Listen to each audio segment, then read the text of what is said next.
Alright, you can see the door and the entryway. We've got 6 steps to go.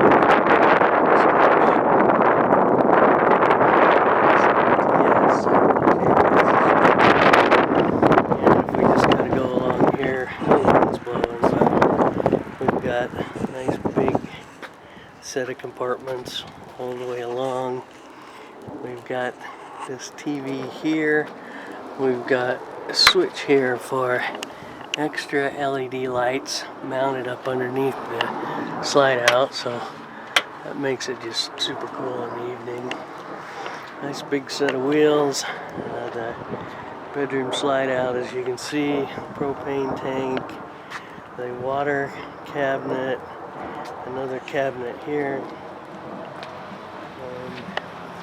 You come across the top.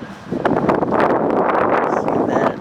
And we've got a nice big diesel generator, 8,000 watts. We've got the full compartment here with the water system that lets you change it and fill it and do all the magic there. And we come back into a bunch more compartments.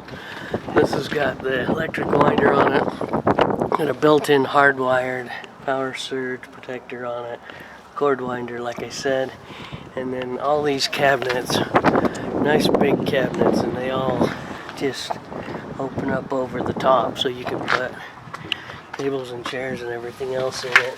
And then right in here, this compartment, we've got 750 watts of solar installed with a 50 amp 100 volt controller with the proper batteries and cutoff switches.